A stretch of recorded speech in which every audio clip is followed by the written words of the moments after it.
So, it's all glory to God na yung skills, yung talents ni Kuya JR. And sa atin ding lahat, hindi man tayo gumawa ng app, is nagagamit to glorify God. So, lahat naman siguro tayo may mga FB accounts, pwede natin yung gamitin to spread the good news of salvation, to spread Jesus, to make Jesus known. So, going back, ayun nga, shinare ko siya. Actually, naka-video yun sa kanya, naka-timelapse yun. So, shinare ko sa kanya yung 4 shapes, si Jesus mismo, tapos pinatanggap ko siya. Oo, kaya nakakatuwa kasi sabi ko sa kanya.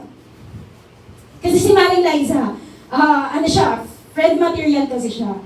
So, lagi siyang nandyan. Tapos sabi ko sa kanya, kung may isi-share ako sa'yo, ito na yung pinaka-the best na ma-share ko sa'yo sa friendship natin, si Jesus. And iba yung joy na kahit naglalakad na ako pa uwi, na ano, ang iba yung joy na nasharean mo yung kaibigan mo, tapos tumanggap siya.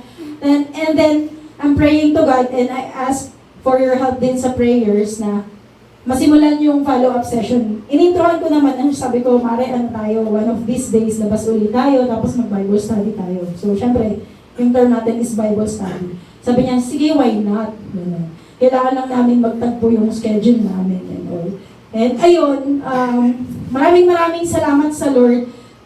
Yung personal na ako yung ginamit ng Lord na magpatanggap. Siguro bukod dun sa evangelism namin ni Kuya JR tsaka nila Andy sa Pilar, yung personal na kaibigan ko, pangalawa siya. Yung una si Regine, tapos siya yung pangalawa. And mas madali ko siyang ma-reach kasi parehas lang kami ng subdivision na tinitirhan. Kaya it's all glory to God. Hindi ko yun magagawa kung hindi sa tulong niya. Kasi dati yung mga, aside sa fear of rejection, yung fear na hindi mo alam pag tinanong ka, kasi nga hindi ka naman equipped kagaya ng iba na nag-Bible school and all, nag-aral ng theology, na kahit may mga tricky questions, may mga pilosopo kang is makakasagot ka. So isa yun sa mga fears ko before. So salamat sa Lord. So ang encouragement ko ngayon sa bawat isa sa atin, and sa sarili ko rin, pag may mga times na parang nadi-discourage na akong i-share si Jesus, yung good news ng salvation, yung gospel, remind lang natin sa bawat isa na yung gospel is si Jesus ay nabuhay, namatay, after 3 days, He rose again, and then He ascended to heaven. Yun yung summary ng gospel na makikita rin natin yan sa 1 Corinthians, if I'm not mistaken, chapter 15.